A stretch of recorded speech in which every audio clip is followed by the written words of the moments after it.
하나님 말씀 보겠습니다. 창세기 18장입니다. 창세기 18장. 오늘은 16절부터 19절까지 보겠습니다. 창세기 18장 16절부터 제가 봉독합니다. 그 사람들이 거기서 일어나서 소돔으로 향하고 아브라함은 그들을 전송하려 함께 나가니라. 여호와께서 이르시되 내가 하려는 것을 아브라함에게 숨기겠느냐. 아브라함은 강대한 나라가 되고 천하 만민은 그로 말미암아 복을 받게 될 것이 아니냐.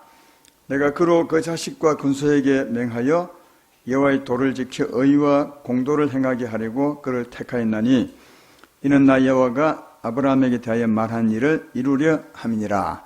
아멘. 오늘은 하나님께서 아브라함을 통하여 하시려는 일, 이런 제목으로 말씀을 선포하겠습니다. 요즘 굉장히 중요한 말씀을 하고 있습니다. 말씀들이 다 중요하지 않은 것이 있겠습니까만 특별히 중요한 말씀을 하고 있고 또 계속 반복되는 말씀을 하고 있습니다. 왜냐하면 아직까지 한 주제가 지나가지 않고 계속 같은 주제로 말씀하기 때문에 계속 반복되는 말씀을 합니다. 예배에 계속 나오신 분들은 오늘 말씀도 아마 많이 들었을 겁니다. 처음 나오신 분은 처음 듣겠지만 왜 반복되는 말씀을 하느냐, 아직 한 주제가 안 끝났기 때문에 합니다. 이해를 잘 하시고 그러나 그 전하는 말씀의 핵심은 다릅니다. 하나님이 강조하는 핵심은 다르니까 반복되는 말씀 같지만 그 핵심을 잘 들으시면 참 좋겠다, 이런 생각이 듭니다. 오늘 말씀의 제목을 한 번 더 말하면 하나님께서 아브라함을 통해 하시는 일, 여기 아브라함 대신에 우리를 넣으면 여러분을 넣으면 됩니다. 하나님께서 나를 통하여 하시려는 일, 이렇게 되면 나하고 굉장히 관계가 있는 일이겠죠. 아브라함은 믿음의 조상이니까 그렇게 넣어도 전혀 다르지 않습니다. 하나님께서 오늘 나를 통하여 하시려는 일, 그것이 무엇인가를 잘 한번 생각해 이해해 보시고 그것을 위해서 살았으면 참 좋겠다, 이런 생각을 합니다. 오늘 본문에 보면 하나님이 아브라함을 통해서 하시는 일을 알 수 있습니다. 17절에 보면 여호와께서 이르시되 내가 하려는 것을 아브라함에게 숨기겠느냐, 이 말은 알려주겠다는 말이죠. 그 일이 18절입니다. 아브라함은 강대한 나라가 되고 천하 만민은 그로 말미암아 복을 받게 될 것이 아니냐. 이게 하나님이 아브라함을 통하여 하실 일입니다. 근데 이 두 가지인데 아브라함은 강대한 나라가 되고 또 하나는 천하 만민이 복을 받게 되는 것인데 오늘은 두 가지를 다 못하고요. 한 개밖에 못합니다. 강대한 나라가 되게 하는 건 하나님이 아브라함을 향해서 이루실 일은 아브라함으로 하여금 강대한 나라가 되게 하는 것이다.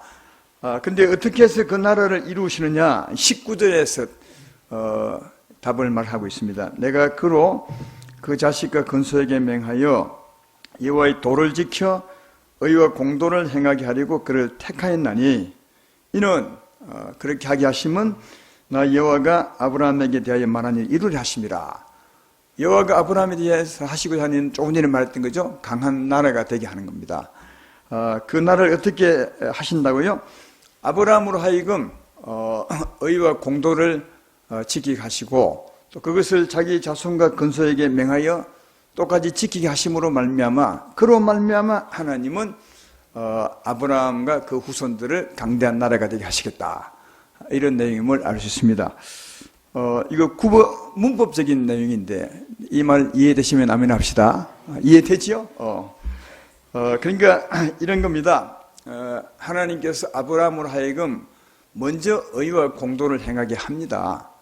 그리고 본인이 의와 공도를 행해야 그 다음 자손과 그 권속들에게 그렇게 살라고 맹할 수 있는 거죠.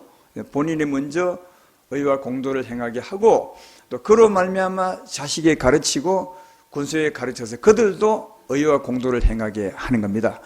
그리 함으로 말미암아 하나님께서 아브라함으로 하여금 강대한 나라가 되게 하신다. 이런 말씀을 알 수가 있는 겁니다. 하나님께서 아브라함으로 하여금 강대한 나라가 되게 하시는데, 그러므로 먼저 아브라함이 해야 될 일은 의와 공도를 행하는 것이다. 이런 것을 알 수가 있습니다. 그걸 행해야 가르치고 또 지키게 할 수 있기 때문에 그런 것입니다. 여기 의라는 말은 뭐냐 하면, 여호와의 의는 원어로 보면 사닥이라는 말입니다. 이 말은 이제 하나님의 의로움, 깨끗함, 여호와의 의니까 하나님 수준으로 깨끗하게 사는 것, 하나님 수준으로 의롭게 사는 것을 말합니다. 이게 여호와의 도와 공도를 행하게 하려고 그를 택했다 하는데, 이게 하나님의 의는 하나님의 깨끗함, 하나님의 의로움으로 살게 하기 위해서 그를 택하셨다고 하는 거고요. 또 여기 뒤에 공도라는 말은 원어로 미시펫이라는 말로 법정 용어입니다. 하나님께서 의롭다고 선포하시다, 그런 말입니다. 우리 인생은 태어날 때부터 죄인으로 태어나 죄를 짓고 삽니다.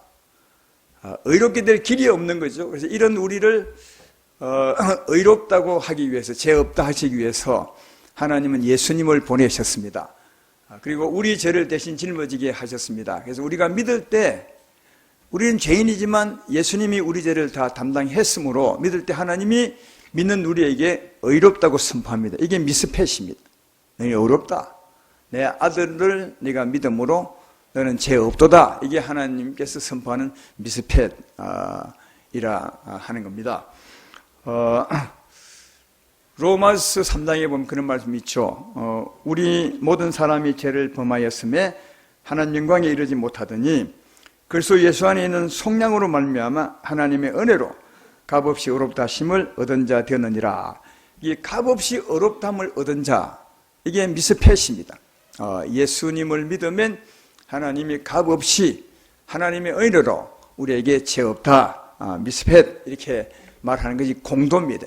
예.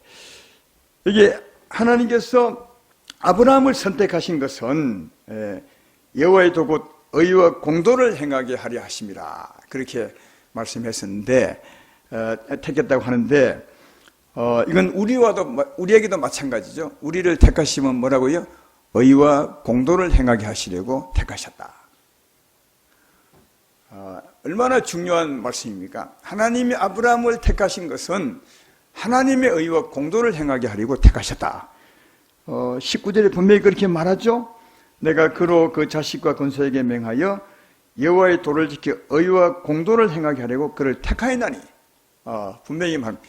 이건 오늘날 우리도 마찬가지입니다. 우리를 택한 것은 우리로 하여금 하나님의 의와 공도를 행하게 하려고 우리를 택하셨다, 그렇게 말하는 겁니다. 이 말 마음에 새기도록 아멘 하시길 바랍니다. 우리를 선택하신 것은 다른 게 아니라 하나님의 의와 공도를 행하게 하기 위해서 우리를 택하셨다, 그렇게 말씀을 합니다. 근데 문제는 이겁니다. 하나님의 의, 아까 말했던 것처럼 하나님의 수준으로 의롭게 사는 것, 하나님의 수준으로 깨끗하게 사는 건데, 그게 하나님의 의를 지키는 거다. 근데 우리 인생은 죄인 출신이라 어떻게 그렇게 살 수 있냐고요. 하나님 수준으로.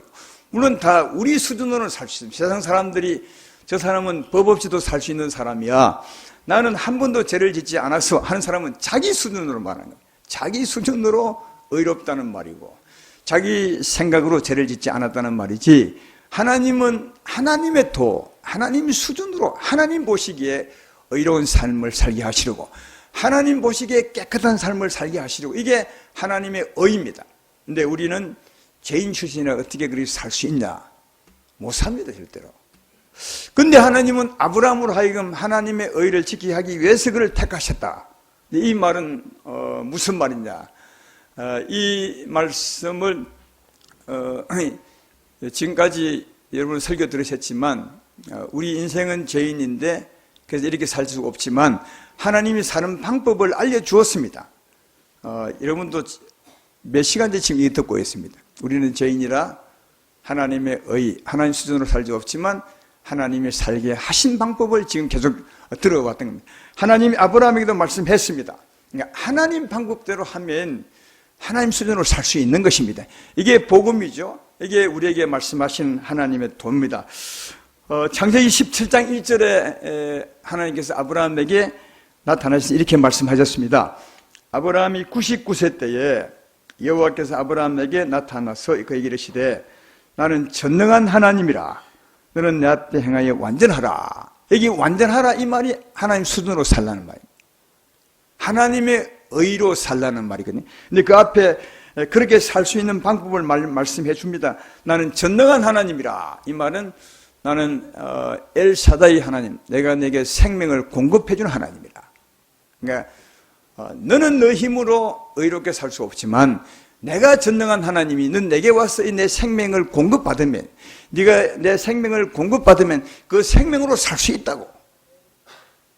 이게 나는 전능한 하나님이 너는 내 앞에 행하여 완전하라, 이런 뜻입니다. 그런데 이렇게 살게 하기 위해서, 다시 말하면 하나님이 생명을 공급해 주기 위해서, 우리는 생명을 받기 위해서 아브라함에게 한 가지 요구했는데 그게 뭐냐면 할례를 행하라 했습니다. 네가 할례를 행하면 내가 내게 나타나서 내게 생명을 주고 너는 그 생명을 받아 삶의 열매를 맺게 될 것이다, 이렇게 이제 말했습니다. 그래서 아브라함이 이 하나님 말씀을 듣고 할례를 행합니다. 할례를 행할 때는 진짜 하나님이 나타나셔서 그에게 생명을 주는 것을 볼 수 있습니다. 오늘 본문 앞에 보면 창세기 17장 26절을 보십시오. 26절 27절에 보면 아브라함과 건속들이 할례를 행하죠. 한번 읽어보겠습니다. 그날에 아브라함과 그 아들 이스마엘이 할례를 받았고 그 집의 모든 남자 곧 집에서 태어난 자와 돈으로 이방 사람에게 사온 자가 다 그와 함께 할례를 받더라. 아브라함이 할례를 받았어요. 하나님의 말씀 따라. 그랬더니 18장 1절에 보라고요. 여호와께서 마므레의 상수리 나무들이 있는 곳에서 아브라함에게 나타나시니라, 그렇게 말합니다. 그러니까 네가 할례를 받으면 내가 나타나서 네게 생명을 주리라, 그렇게 말씀했습니다. 그래서 아브라함은 하나님의 생명을 얻기 위해서 할례를 받은 진짜 하나님이 나타나셔서 생명을 줍니다. 그래서 아브라함이 이 생명 받아서 아이를 낳을 수 없는 상황에서 아이를 낳습니다. 이게 아브라함이 생명을 받아 이삭을 낳은 것은, 이것은 하나님의 생명을 받아 삶의 열매를 맺는 것을 설명하는 겁니다. 그래서 이건 오늘날 우리에게도 똑같이 해당되는 말씀입니다. 하나님, 아브라함의 하나님이 우리의 하나님이십니다. 우리 하나님이 아브라함 하나님이십니다. 하나님은 동일하십니다. 우리 안에 하나님이 계십니다. 아브라함과 함께 하나님이 계신 것처럼 우리 안에 하나님이 계십니다. 여러분 안에 하나님이 계십니다. 성령 하나님이 계십니다. 이 하나님이 엘샤다이 하나님이십니다. 그가 우리에게 똑같이 아브라함에게 했던 것처럼 나는 전능한 하나님이라 너는 내 앞에 향하여 완전하라, 우리에게 똑같이 말씀하는 겁니다. 너는 내게 생명을 받아 네가 살아라, 대신에 할례를 받으라고 말하죠. 오늘 우리가 받는 할례는 믿음으로 받는 겁니다. 예수의 할례를 행하는 것입니다. 이거 제가 계속 말씀했던 거 아니겠습니까? 예수의 할례를 받는 것, 예수의 십자가로 말미암아 우리 죄의 몸에 죽었음을 믿는 것입니다. 우리가 알거니와 우리 옛사람이 예수와 함께 십자가에 못 박힌 것은 우리 죄의 몸이 멸하여 다시는 죄에게 종로로 타지 아니하리니 이는 죽은 자가 죄에서 벗어나 의롭다함을 얻었음이니라. 다시 말해 예수와 함께 죽었음을 믿는 게 할례 받는 겁니다. 이걸 믿는다면 이제는 나를 의지하지 않고 주님을 의지해야 되겠죠. 다시 말해 주의 생명을 의지하고 사는 겁니다. 그래서 할례 받는 믿음으로 우리 주께 나가 이제는 주여 내가 나를 믿지 아니하고 주님을 의지하고 살겠습니다. 주님 내게 생명을 주십시오. 이게 이제 할례 받는 자들의 믿음과 소망이죠. 조금 전에 우리 교사들이 하나님께 찬양을 드렸는데 거기도 보면 내가 오늘 사는 것은 내가 사는 것이 아니라 나를 위해 죽으신 예수 생명으로 사는 것이라, 이런 말씀을 했죠. 이 가사로 찬송할 때 다 은혜를 받으시던데 이 생명으로 사는 것에 대해서 말씀하니까 좀 시큰둥한 것 같은데 그렇습니다. 오늘 내가 사는 것은 예수 생명으로 사는 겁니다. 할렐루야. 이게 할례 받는 믿음이죠. 내가 예수와 함께 이 죄의 몸에 죽었으니 이제는 내가 산 것이 아니라 주님을 믿음으로 사는 것입니다. 주의 생명을 내게 공급해 주십시오. 이게 아브라함이 할례 받은 것처럼 우리가 할례 받는 것이고, 이런 우리에게 하나님은 자기를 나타내십니다. 어디서요? 우리 안에서 자기를 나타내십니다. 영광을 나타내십니다. 계속 말씀했던 것처럼 우리 안에 영생의 샘물이 있습니다. 그래서 이런 믿음으로 주 앞에 기도하면 하나님이 우리 안에서 자기를 드러내셔서 우리에게 생명의 샘으로 우리 마음을 적시고 또 우리 마음에 평안을 끼치고 사랑을 끼쳐주리라 믿습니다. 이 힘으로 아브라함에게 나타난 그 생명을 주심으로 그 생명으로 아이를 낳았던 것처럼 우리도 하나님이 역사하사 우리에게 주신 이 생명으로 사는 게 어떤 삶이라고요? 하나님의 의를 향하며 사는 겁니다. 오늘 하나님께서 아브라함에게 내가 너로 하여금 내 의와 공도를 행하게 하려고 너를 택하였나니, 여기 의, 내 의를 지키게 하려고 너를 택하였나니, 이 의가 하나님의 생명으로 의롭게 사는 겁니다. 하나님의 생명으로 선하게 사는 겁니다. 하나님의 생명으로 사랑하며 사는 겁니다. 할렐루야. 그런데 우리에게 하나님은 이렇게 살기 원하지만 이 살기가 진짜 힘듭니다. 왜 힘드냐면 우리 힘으로 살 수 없는 것이고 우리 안에 계신 하나님의 생명을 공급받아야 사는 것입니다. 그래서 끊임없이 할례받은 믿음으로 우리 주의 은혜를 구해야 됩니다. 주여, 내가 산 것이 아니라 주님이 산 것이 아니십니까? 주님 역사하사 내게 힘을 주십시오. 내게 생명을 공급해 주십시오. 주님이 전능한 하나님이시 아니십니까? 이렇게 끊임없이 기도할 때 여러분 안에서 힘이 솟습니다. 성령의 힘이 솟습니다. 그 힘으로 산을 살아야 되거든요. 근데 이래 살려면 끊임없이 기도하고 하나님 은혜를 구해야 되는데 그렇지 못할 때가 참 많거든요. 여러분에게 자문해 보십시오. 여러분은 하루에 얼마나 기도하십니까? 하루를 시작하기 전에 얼마나 기도하십니까? 10분 이상 기도하십니까? 아니면 10분도 기도 못하고 출근하십니까? 대부분은 막 급해서 세수만 하는 둥 마는 둥 해서 회사 가는 거 아닌지 잘 모르겠습니다. 그러나 우리 여기 계신 분들은 다 아마 기도 30분 이상 하리라 생각하는데 제가 물론 내 경험이 옳다고는 할 수 없겠지만 제 경험에 의하면 적어도 아침에 일어나 내 자신을 돌아보고 꿈자리도 돌아보고 회개하고 주의 십자가 붙들고 하나님의 생명을 의지하고 그 생명의 힘을 내가 공급받으려면 한 30분은 기도해야 되는 것 같아요. 그냥 뭐 대충 매일 기도하듯이 하나님 오늘 나를 지켜주시고 우리 아이들 지켜주시고 우리 삶 행통하게 해주시고 건강 주시고 이리 하려면 5분 만에 끝날 수 있어요. 그러나 여기 말하잖아요. 나는 전능한 하나님이라. 너는 내 앞에 행하여 완전하라. 이 말씀 앞에 있다면 그 생명을 공급받으셔야 되는데 그러면 5분으로 그냥 내 일상을 기도해서는 안 되는 거 아닙니까? 나를 부인하고 주님을 시인하고 오늘 내가 하루를 살아가며 있어서 주님의 생명이 내 마음과 생각을 주장하지 아니하시면 나는 내 뜻대로 살 수밖에 없습니다. 주님이 내게 생명 힘을 공급해 주셔야 합니다. 영생의 샘물이 솟아 내 마음을 적셔 주셔야 합니다. 사랑의 힘을 내게 주셔야 합니다.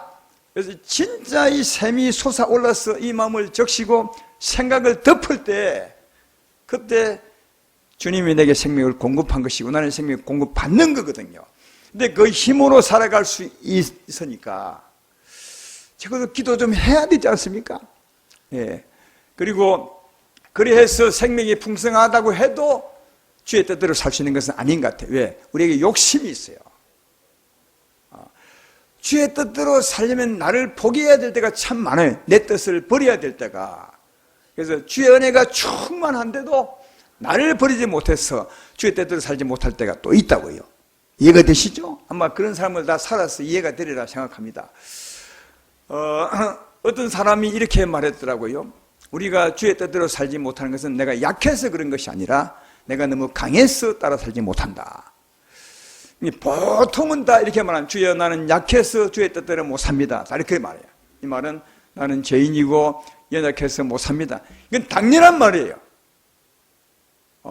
내가 약함을 알 때, 그때 하나님의 은혜를 구하기 때문에 오히려 약함을 알 때는 은혜를 구해서 살 수 있어요. 근데 내가 강하기 때문에, 내가 늘 나를 옳다고 하기 때문에 주의 뜻대로 살지 못할 때가 참 많아요. 그래서 정말 믿음을 바르게 알고 보면 내가 약해서 못 사는 것이 아니라 내가 강해서 주의 뜻대로 못 살 때가 참 많다. 이제 여러분 아이들은 다 커서 어떨지 몰라도 이제 막 아이 키우는 부모님들은 아이가 글 배울 때 아이가 어머니가 글을 가르치잖아요. 아이에게 연필을 딱 잡게 만들고 엄마가 아이 손을 잡아서 글을 쓰지요. 그때 어찌할 때 글이 잘 써집니까? 엄마 뜻대로? 아이가 힘을 줄 때, 아이가 힘을 뺄 때. 대답해 보시오. 아이가 힘을 줄 때, 힘을 뺄 때. 힘을 뺄 때 잘 쓸 수 있어요. 우리도 마찬가지. 우리 힘을 쫙 빼야, 내가 죽었음을 믿어야, 나를 부인해야 주님이 우리를 통해서 일할 수 있어요. 근데 우리 너무 강하다. 손을 꼭 아이가 쥐고 있는, 자기가 써보를 것처럼 하면 주님이 할 수 없어요. 그래서 우리 은혜가 성령이 충만해도 내가 힘이 너무 들어가서 주의 뜻대로 살지 못할 때가 참 많은 거예요. 그러니까 주의 은혜가 부족해서 살지 못할 때도 있고, 주의 은혜가 충만하지만 내가 너무 강해서 주의 뜻대로 살지 못할 때가 있는데, 당연히 그때는 죄를 지을 수밖에 없는 거죠. 하나님의 사람들. 그때 우리는 어떻게 합니까? 다시 죄에서 벗어나기 위해서 회개하고 십자가를 붙듭니다. 회개하고 십자가를 붙듭니다. 근데 하나님은 우리를 의롭다 합니다. 미습해! 네가 죄를 지었지만 회개하고 내 아들 예수 그리스도 십자가를 믿음으로 너는 죄 없도다. 죄를 지었지만 다시 회개하고 십자가를 붙들면 하나님은 죄 없도다. 이게 공도예요, 공도. 요한일서 1장 9절에 이 공도에 대해서 말하잖아요. 만일 우리가 우리 죄를 자백하면 그는 미쁘시고 의로우사 우리 죄를 사하시며, 우리가 죄를 지었지만 진심으로 자백하면 그는 미쁘시고 의로우사 우리 죄를 사하시며, 이 말이 공도입니다. 네가 의롭도다. 이전까지 죄를 지었지만 네가 진심으로 자백하고 내 아들을 믿음으로 너는 의롭도다. 이게 공도입니다. 이게. 그리고 공도로 끝난 것이 아니라 그 다음에 또 이렇게 말해. 우리를 모든 불의에서 깨끗하게 하실 것이요. 우리를 의롭다 하시고 그리고 다시 우리 심령을 깨끗하게 씻어주십니다. 은혜가 충만하게 하십니다. 할렐루야. 그래서 그 은혜로 다시 의를 행할 수 있게 되는 거예요. 이렇게 사는 것이 의와 공도를 행하는 것입니다. 오늘 하나님께서 아브라함에게 말하기를 내가 너를 선택하여 세운 것은 하나님의 의와 공도를 행하게 하려고 너를 택하여 세웠나니, 그렇게 말합니다. 그래서 이 하나님의 의와 공도를 행하기 위해서 우리를 택하여 세우시는데, 이 알고 보면 하나님의 공도와 의를 지키려면 누구의 은혜요? 하나님의 은혜 없이는 절대로 안 된다면. 할렐루야. 우리 안에 계신 하나님의 역사 없이는 안 됩니다. 우리 안에 계신 하나님의 역사로 하나님의 의를 행할 수 있고 또 하나님의 공도를 지킬 수 있습니다. 다시 말해 우리 안에 계신 하나님이 일어나셔야 합니다. 일어나셔야 힘을 주셔야 합니다. 생명을 공급해 주셔야 그 힘으로 살 수 있고, 그리고 혹 가다가 죄를 범할지라도 우리 회개합니다. 그때 하나님이 용서해 주셔야 되고, 그것을 끝나면 안 됩니다. 다시 우리 심령을 새롭게 하시고 힘을 주셔야 다시 의롭게 살아갈 수 있습니다. 그러니까 하나님께서 우리를 주관하지 아니하시면 절대로 의와 공도를 행하며 살 수 없다는 것입니다. 하나님은 우리를 선택하신 것은 의와 공도를 행하게 하려 하심이라 했는데, 그것은 하나님의 은혜 없이는, 우리 안에 계신 하나님의 역사 없이는 절대로 그렇게 살 수 없음을 말해주고 있습니다. 성경에서도 곳곳에서 이 사실을 우리에게 말씀해 줍니다. 요한복음 14장 17절로 18절에 이렇게 말하죠. 하나님의 나라는 먹는 것과 마시는 것이 아니오 오직 성령 안에서 의와 평강과 희락이라. 이로써 그리스도를 섬기는 자는 하나님을 기쁘시게 하며 사람에게도 칭찬을 받느니라. 이게 우리 삶에서 말씀하죠. 우리 삶은 먹는 것과 마시는 것이 아니요, 우리 신앙이 어릴 때는 이것은 먹으면 안 됩니다. 이것은 먹으면 됩니다. 이런 가지고 늘 싸우는데 그게 하나님 나라 삶이 아니라는 거예요. 그건 아무 의미 없다. 하나님 나라 삶은 뭐냐? 성령으로 의롭게 사는 것이라는 거예요. 성령 안에서 의롭게 살고 성령 안으로 평강하며 살고 성령 안으로 기쁨으로 사는 게 이게 하나님을 섬기는 것이고 예수를 섬기는 것이라 그렇게 말씀하죠. 여기 보면 성령의 은혜 아니고는 의롭게 살 수 없다는 거예요. 성령 안에서 의와 희락과 화평이라. 여러분 성령의 은혜 없이 기뻐할 수 있으십니까? 이 험난한 세상에서요. 성령의 은혜 없이 평안하게 살 수 있으십니까? 이 말 많은 세상에서요. 성령의 은혜 없이 의롭게 살아갈 수 있습니까? 이 험난한 불의한 세상에서요. 예수 믿는 이유가 성령의 은혜로 의롭게 살고 성령의 은혜로 평안하게 살고 성령의 은혜로 기쁨으로 살게 하는 것이다. 이게 성령을 따라 사는 것이니까 예수님을 섬기는 것이고 할렐루야. 이게 사람들을 기쁘시게 하는 것이다. 하나님의 은혜로 의롭게 살 수 있다고 말씀하죠. 또 고린도후서 6장 16절에도 이렇게 말합니다. 하나님의 성전과 우상이 어찌 일치가 되리요? 우리는 살아계신 하나님의 성전이라. 이와 같이 하나님께서 이르시되 내가 그들 가운데 거하며 두루 행하여 나는 그들의 하나님이 되고 그는 나의 백성이 되리라.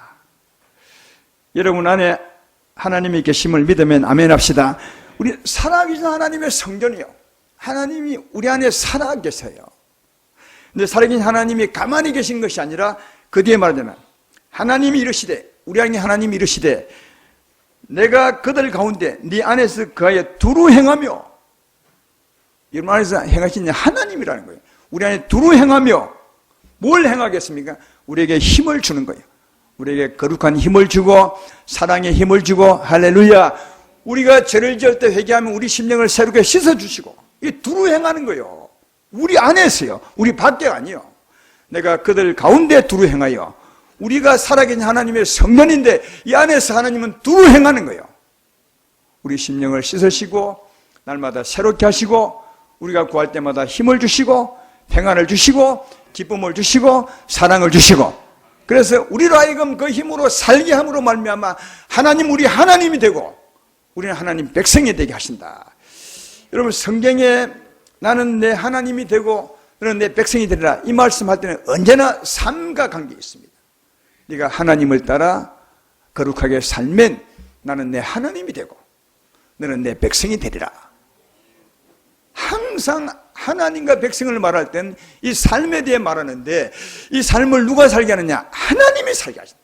우리 안에 오셔서 두루 행하여서 우리에게 힘을 주시고 은혜를 베풀어 주셔서 전능한 하나님처럼 생명을 주어서 그 힘으로 살게 하심으로 말미암아 나는 내 하나님이 되고 너는 내 백성이 될 것이다. 하나님은 진짜 우리에게 가까이 오셔서 말씀하는데 오늘날 성도님들은 하나님을 너무 멀리 떼어놓고 살아요. 대부분 하나님이 어디 계십니까? 물어보면 안에 있으면 다 이해해요. 그러나 삶을 보면 하나님은 하늘에 계시고 지금 땅에 있는 거예요. 전혀 하나님과 관계없어요. 하나님은 내가 네 안에서 두루 행한다. 그리 말하는데 사람들은 안에 있는 하나님을 의지하지 않아요. 저 하늘에 계신 하나님께 늘 기도합니다. 하나님 오늘도 나를 보고 계시죠? 내 기도 들으신지 모르겠지만 내 기도 들어줄 줄로 믿습니다. 나를 지켜주시고 늘 하나님은 하늘에 계세요. 근데 성경은 하나님은 하늘에 계시지만 네 안에 계신다. 예, 하늘에 계신 하나님이 네 안에 와 계신다. 이 하나님이 진짜 네 힘이다. 살아계신 하나님의 성전 아니냐 네가.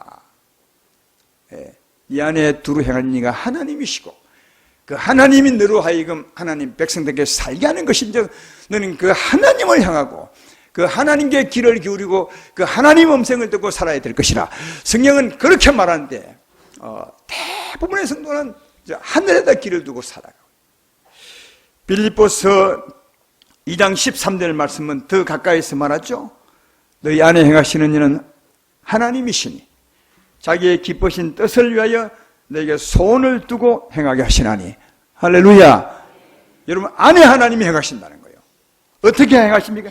자기의 기쁘신 뜻을 우리에게 소원함을 두는 거죠. 하나님이 정말 하고 싶은 일을 우리 마음에 소원함을 두시는 거예요. 그래서 그 소원함을 따라 행하게 하는 거죠. 이게 하나님이 우리를 통치하는 거예요.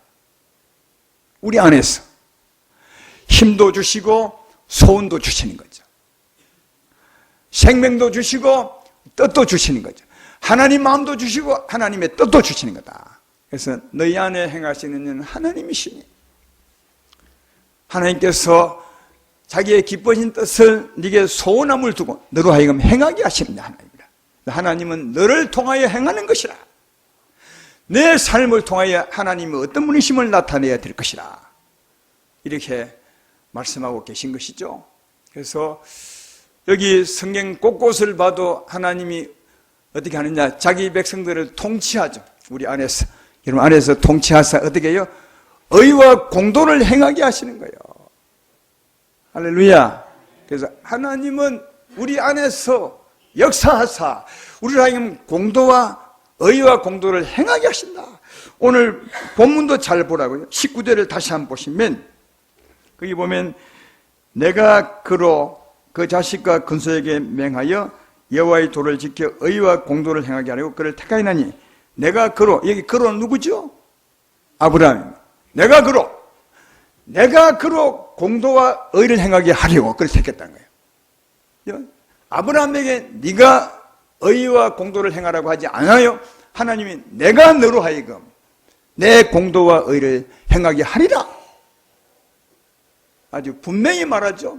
하나님은 아브라함을 통치하셔서 그 은혜로 아브라함 하여금 의와 공도를 행하게 하려 하신 것처럼 오늘날 하나님은 우리 안에서 우리를 통치하셔서 은혜를 베풀어 주므로 우리를 하여금 의와 공도를 지켜 행하게 하시는 것을 발견해 볼 수가 있습니다. 할렐루야. 그러므로 우리는 하나님의 통치를 받아 의롭게 살 수 있어요. 하나님의 통치를 받아 공도를 행할 수 있어요. 여러분에게 한 가지 물어봅시다. 우리는 하나님의 나라입니다. 하나님이 통치하는 백성들입니다. 하나님이 우리의 왕이시죠? 하나님 나라는 하나님이 통치하는 나라. 그러면 어떤 나라가 가장 강한 나라가 되겠어요? 누가 통치하는 나라가 강한 나라가 되겠어요? 하나님이 통치하는 나라가 강한 나라가 되겠죠? 더 하나님이 더 강하게 통치한다면, 더 세미하게 통치하면 더 강한 나라가 되겠죠? 여러분에게 물어볼 테니까 스스로 다 해봅시다. 여러분이 여러분 삶을 주장할 때가 여러분이 강하겠습니까? 하나님이 여러분을 주장할 때 여러분이 강하겠습니까? 이거 물어보나 마나 아닙니까? 영의 나라는 두 나라밖에 없어요. 하나는 사망의 세력이 우리를 통치하는 나라, 이 흑암의 나라입니다. 세상 나라죠. 이걸 다르게 말하면 우리가 우리 삶을 주관하는 거예요. 하나님 없이. 또 하나는 하나님의 나라인데 하나님이 통치하는 거예요. 제가 다시 묻겠습니다. 하나님이 여러분을 통치할 때 여러분이 강하겠습니까? 아니면 여러분이 여러분 삶을 정할 때 여러분이 강하겠습니까? 하나님이 통치할 때 강한 겁니다. 하나님 통치할 때 강한 거예요. 그러니까 하나님의 통치를 받으면 강한 나라가 되는 거죠. 그래서 아까 19절을 다시 보라고요. 내가 그로 자식과 근소에게 맹하여 여호와의 도를 지켜 의와 공도를 행하게 하려고 그를 택하나니 그 이유가 뭐라고? 이는 그 다음 말씀. 이는 나 여호와가 아브라함에게 대하여 말한 일을 이루려 함이라. 그게 무슨 일인데? 내가 너로 하여금 강한 나라가 되게 하는 거다. 그러니까 이런 게 하나님의 통치를 받아 의롭게 살면 하나님의 통치를 받아 사는 것이니까 그렇게 사는 삶이 뭐라고 해요? 강한 나라가 되는 것이다. 그래서 하나님의 통치를 받아 네가 의와 공도를 행하면 하나님이 너를 통치하는 것이고 넌 하나님의 통치를 받는 나라가 되니까 네가 강한 나라가 될 것이다. 하나님의 더 예민하고 더 세미한 통치를 받으면 받을수록 더 강한 나라가 될 것이다. 그래서 하나님이 이렇게 말씀한 겁니다. 내가 너로 하나님의 의와 공도를 행하게 하여서 너로 하여금 강한 나라가 되게 할 것이라. 그러니까 하나님의 통치를 받아 의와 공도를 행하는 그 삶이 곧 하나님의 통치를 받는 삶이니까 강한 나라가 되는 것임을 알 수가 있습니다. 제 말 이해되면 아멘 합시다. 할렐루야. 그렇습니다. 하나님의 통치를 받아 사는 게 강한 나라가 되는 겁니다. 이게 하나님의 뜻이라고. 우리를 택하여 세우신 것은 의와 공도를 행하게 하려 하심인데 하나님의 통치를 받아 그렇게 살면 네가 강한 나라가 되는 것이다. 이 강한 나라 되게 하기 위해서 내가 너로 하여금 통치하고 너는 내 통치를 받아 의와 공도를 행하며 살게 하는 것이다. 이렇게 말하고 있습니다. 하나님이 우리를 선택한 것은 의와 공도를 행하게 하려 합시다. 그래서 의와 공도를 행하는 것이 진짜 중요합니다. 이 의와 공도, 의와 공평, 의와 공의 같은 말이죠. 정직과 공평, 공의. 이런 말이 성경에 정말 굉장히 많이 나옵니다. 그러니까 시편에는 수없이 나옵니다. 항상 의와 공의. 이 의만 나오는 곳이 없어요. 항상 의와 공평. 여러분, 우리에게 하나님께서 의만 행하라 하면요, 여기 아무도 하나님 앞에 살 사람이 없어. 의는 하나님 뜻을 따라 사는 것인데 언제나 하나님 뜻을 살고, 그게 죄를 지으면 나는 너를 용서하지 않을 거야 이렇게 해버리면 여기 우리 가운데 진짜 하나님 앞에서 살 사람이 아무도 없어. 근데 항상 그 뒤에 공의가 있어, 공도가 있어. 네가 의를 향하여 살다가 실수하면, 혹 죄를 지으면 진심으로 회개하면 하나님 다시 너희를 의롭다 할 것이라. 그러니까 여러분, 하나님은 우리에게 의와 공도를 행할 길을 다 열어주셨어요. 누구나 살 수 있어요. 정의만 요구한 것이 아니라, 의만 요구한 것이 아니라 꼭 공도가 있어요. 회개하면 용서하는 의롭다는 공도가 있기 때문에 다시 하나님 앞에 제사함 받고 용서받고 하나님 은혜로 의롭게 살아갈 수 있는 거예요. 이해되십니까? 그래서 하나님은 항상 우리에게 의와 공도를 행하라고 말하면서 그 말씀을 계속 강조합니다. 이사야 9장 7절에 예수님 오신 목적을 설명하는 거죠. 그 정사와 평강에 더하며 무궁하며 또 다윗의 왕자와 그의 나라에 군림하여 그 나라를 굳게 세우고 지금 이후로 영원히 정의와 공의로 그것을 보존할 것이라. 만군의 여호와 열심히 일을 이루시리라. 예수님이 오셔서 구원하신 그 이유도 우리를 하여금 정의와 공의로 살게 하기 위함이라는 거예요. 영원히. 고로새서 4장 1절에도 이렇게 말해, 상전들아 의와 공평을 종들에게 베풀지니 너희에게도 하늘의 상전이 계심이라. 상전들아 의와 공평을 종들에게 행하라. 종들에게 사랑하라. 그리고 용서할 기회를 주라. 의와 공평을 행하라. 잠언서 21장 3절에도 공의와 정의를 행하는 것은 제사 드림보다 여호와께서 기쁘게 여기시라니. 여기 제사가 뭐냐면 요즘 같으면 헌금 드리고 봉사하고 뭐 이래 하는 게, 하나님은 그것보다 더 뭘 원하냐? 공의와 공평과 정의를 원합니다. 왜? 이게 진짜 우리가 살아야 될 삶이라고. 이 말 잘못 들으면 헌금하지 말라는 말이 아니에요. 봉사하는 말이 아니라, 이게 제사는 하나님께 물건을 드리는 거예요. 하나님은 하나님께 물건 드리는 것보다 더 중요한 게 너희가 공의와 정의를 행하는 거다. 하나님의 은혜로. 이사야 28장 17절 말씀에도 나는 정의를 청량줄로 삼고 공의를 제울솔로 삼으니 우박이 그 시에 피난처를 소탕하며 물이 그 숨는 곳에 넘칠 것인데, 이 말은 앞으로 우리가 이 세상 살 때가 이 땅을 떠나게 될 때, 그때 하나님이 심판의 기준도 정의와 공평이라는 거예요. 정의와 공평으로 살았다면 하나님은 심판을 면하게 한다는 거예요. 왜? 이미 예수로 말미암아 제사함 받았고, 그리고 하나님의 생명으로 공의롭게 살았으니까, 의롭게 살았으니까 하나님은 심판에서 벗어나게 되지만, 그렇게 살지 못한 사람들에게는 정의와 공의로 심판하게 될 것이다. 이 정의와 공의가 정말 중요한데, 어떻게 정의와 공평을 살아갈 수 있느냐? 하나님의 은혜라는 거예요. 하나님의 은혜라는 거예요. 하나님의 통치를 받아야 그렇게 살 수 있다는 거예요. 어디 계신 하나님요? 우리 안에 계신, 여러분 안에 계신 하나님의 통치를 받으셔야 살아갈 수 있습니다. 할렐루야. 하나님의 통치를 받아 살아갈 수 있습니다. 이 하나님의 통치를 받아 사는 삶, 이게 내가 강건한 나라가 되는 것이다. 한번 생각해 봐요. 여러분 안에 하나님이 계십니다. 그 하나님이 자기를 드러내셔서 우리 마음을 차지하시고 우리 생각을 통치하시고 우리 육체를 통치하시고 우리 삶을 통치한다면, 하나님이 내 영과 혼과 육체와 내 삶을 통치한다면, 하나님이 나를 강하게 주장한다면 누가 우리를 건드릴 수 있겠어요? 누가 우리 마음을 주관할 수 있겠습니까? 하나님이 통치하는데. 누가 우리 육체를 주관할 수 있겠습니까? 하나님이 구별하고 통치하는데. 누가 우리 삶을 방해할 수 있겠습니까? 하나님이 통치하는데. 그러니까 하나님의 통치를 받고 살면 진짜 강한 나라가 되는 거예요. 하나님의 통치를 받고 이 세상을 출입한다면 어느 누가 여러분을 손댈 수 있겠습니까? 하나님이 보호하시고 하나님이 지키시는데요. 사고가 떠나가게 될 것이며 병이 다가오지 못할 것이며 어려움이 떠나갈 것입니다. 저주가 다가오지 못할 것입니다. 왜? 하나님이 지키시니까요. 그리고 우리 영혼은 잘 될 것이고 또 하나님이 우리를 통치하시는 사망은 떠나갈 것이고 오히려 우리가 병을 치료하고 사망을 물리치고 저주를 물리치게 되겠죠. 강한 나라가 된 거예요. 하나님의 통치를 받아 살면 강한 나라가 되는 거다.